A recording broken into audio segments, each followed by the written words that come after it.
നിയമസഭയിൽ പാലക്കാട് ബ്രൂവറി അഴിമതി ആരോപണം തള്ളിയും സർക്കാരിന്റെ നേട്ടങ്ങൾ എണ്ണിപ്പറഞ്ഞും മുഖ്യമന്ത്രി പിണറായി വിജയൻ. പാലക്കാട് മദ്യനിർമ്മാണ പ്ലാന്റ് അനുമതിയുമായി ബന്ധപ്പെട്ട പ്രതിപക്ഷ ആരോപണങ്ങളെ മുഖ്യമന്ത്രി തള്ളി. വ്യാജ പ്രചരണങ്ങൾക്ക് അധികം ആയുസ്സുണ്ടാകില്ലെന്നും ഇടതുമുന്നണി ഇടപെടുന്നത് സത്യസന്ധമായി മാത്രമാണെന്നും പിണറായി വിജയൻ അവകാശപ്പെട്ടു. സർക്കാരിന്റെ നേട്ടങ്ങൾ എണ്ണിപ്പറഞ്ഞ മുഖ്യമന്ത്രി കേരളം വ്യവസായ നിക്ഷേപ സൗഹൃദമല്ലെന്ന ആക്ഷേപം മാറിയെന്നും അവകാശപ്പെട്ടു. കൂത്താട്ടുകുളം നഗരസഭാ കൗൺസിലർ കലാരാജുവിനെ തട്ടിക്കൊണ്ടുപോയ കേസിൽ റിമാൻഡ് ചെയ്ത പ്രതികൾക്ക് ജാമ്യം. മൂവാറ്റുപുഴ 1ാം ക്ലാസ് ജുഡീഷ്യൽ മജിസ്ട്രേറ്റ് ആണ് ജാമ്യം അനുവദിച്ചത്. കേസിലെ 6 മുതൽ 9 വരെയുള്ള പ്രതികളെയായിരുന്നു അറസ്റ്റ് ചെയ്ത് റിമാൻഡിൽ അയച്ചത്.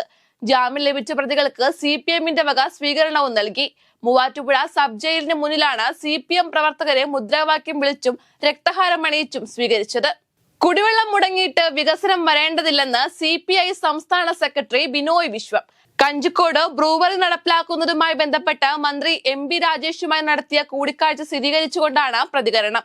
ഞങ്ങൾ വികസന വിരുദ്ധരല്ല, വികസനം വേണം. എന്നാൽ ഏത് വികസനവും കുടിവെള്ളത്തെ മറന്നുകൊണ്ടാകാൻ പാടില്ല. കുടിവെള്ളം മുടക്കിയിട്ട് വികസനം വരേണ്ടതില്ലെന്നും ബിനോയ് വിശ്വം പ്രതികരിച്ചു. ലീഗിനെതിരെ നിലപാടുമായി സമസ്ത അധ്യക്ഷൻ ജിഫ്രി മുത്തുക്കോയ തങ്ങൾ രംഗത്ത്. കാന്തപുരത്തിന്റെ മതവിധിയെ പിന്തുണച്ചാൽ മാത്രം പോരെന്നും പരിപാടികളിൽ അത് നടപ്പിലാക്കണമെന്നുമായിരുന്നു ജിഫ്രി മുത്തുക്കോയ തങ്ങളുടെ ഒളിയമ്പ്. മതവിധി പറയുന്ന പണ്ഡിതന്മാരെ പരിഹസിക്കുന്നത് അവസാനിപ്പിക്കണമെന്നും ജിഫ്രി മുത്തുക്കോയ തങ്ങൾ ആവശ്യപ്പെട്ടു. വിവിധ ആവശ്യങ്ങൾ ഉയർത്തിക്കാട്ടി KSRTC ജീവനക്കാർ വീണ്ടും സമരത്തിലേക്ക്. KSRTC എംപ്ലോയീസ് അസോസിയേഷന്റെ നേതൃത്വത്തിൽ ഫെബ്രുവരി 1-ന് സെക്രട്ടേറിയറ്റ് മാർച്ചും ജില്ലാ കേന്ദ്രങ്ങളിൽ പ്രതിഷേധ കൂട്ടായ്മയും സംഘടിപ്പിക്കും. സ്വയം പര്യാപ്ത സ്ഥാപനം, സുരക്ഷിത തൊഴിലാളി എന്ന മുദ്രാവാക്യം ഉയർത്തിയാണ് പ്രതിഷേധം. കേരളവർമ്മ കോളേജിലെ വിദ്യാർത്ഥികളെ കാറിടിച്ചു കൊല്ലാൻ ശ്രമിച്ച കേസിൽ പിടിയിലായ യൂട്യൂബർ മണവാളന്റെ മുടി മുറിച്ചു. പിന്നാലെ അസ്വസ്ഥത കാണിച്ച മണവാളനെ തൃശൂർ മാനസികാരോഗ്യ കേന്ദ്രത്തിൽ പ്രവേശിപ്പിച്ചു. വധശ്രമക്കേസിൽ റിമാൻഡിലായി തൃശൂർ ജില്ലാ ജയിലിലെത്തിയ മണവാളൻ എന്ന മുഹമ്മദ് ഷഹിൻഷായുടെ മുടിയാണ് ജയിൽ ചട്ടപ്രകാരം മുറിച്ചത്. P. ജയരാജന്റെ വിവാദ ജയിൽ സന്ദർശനം ന്യായീകരിച്ച് മുഖ്യമന്ത്രി. പെരിയ കൊലക്കേസ് പ്രതികളെ P. ജയരാജൻ ജയിലിൽ സന്ദർശിച്ചതാണ് മുഖ്യമന്ത്രി ന്യായീകരിച്ചത്. സംഭവം ഗൗരവത്തോടെ കാണുന്നില്ലെന്ന് മുഖ്യമന്ത്രി പറഞ്ഞു. രാഷ്ട്രീയ പ്രവർത്തകർ ജയിലിൽ കിടക്കുമ്പോൾ നേതാക്കൾ കാണുന്നത് സ്വാഭാവികമാണെന്നും അദ്ദേഹം പറഞ്ഞു. ആന എഴുന്നള്ളിപ്പിലെ ഹൈക്കോടതി മാർഗനിർദ്ദേശങ്ങൾക്കുള്ള സ്റ്റേ നീക്കാതെ സുപ്രീം കോടതി. മാർഗനിർദ്ദേശങ്ങൾക്കുള്ള സ്റ്റേ നീക്കണമെന്ന ആവശ്യം സുപ്രീം കോടതി തള്ളി.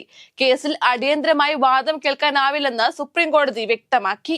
ബോളിവുഡ് നടൻ സെയ്ഫ് അലി ഖാനെതിരെ വർഗീയ പരാമർശം നടത്തിയ മഹാരാഷ്ട്ര മന്ത്രി നിതീഷ് റാണയെ തള്ളി BJP. സെയ്ഫ് അലി ഖാന്റെ മുറിവുകൾ വേഗത്തിൽ സുഖപ്പെട്ടു. നിതീഷ് റാണയുടെ പ്രസ്താവനകൾ അനാവശ്യമാണെന്നും BJP സംസ്ഥാന അധ്യക്ഷൻ ചന്ദ്രശേഖർ ബവൻകുളെ പറഞ്ഞു. സെയ്ഫിന്റെ പരിക്ക് നാടകമാണെന്ന സംശയമാണ് നിതീഷ് റാണ ഉയർത്തിയത്. റഷ്യയുടെ അമേരിക്കയിലേക്കുള്ള ഇറക്കുമതിയിൽ ഉയർന്ന നികുതി ഏർപ്പെടുത്തുമെന്ന് റഷ്യൻ പ്രസിഡന്റ് വ്ളാഡിമിർ പുടിന് മുന്നറിയിപ്പുമായി American president Donald Trump. Ukraine യുദ്ധം അവസാനിപ്പിക്കണമെന്നാണ് ട്രംപ് ഉയർത്തിയ ആവശ്യം. അല്ലാത്തപക്ഷം ഇറക്കുമതി തീരുവയിൽ ഉയർന്ന നികുതി ഏർപ്പെടുത്തുമെന്നാണ് ട്രംപിന്റെ മുന്നറിയിപ്പ്.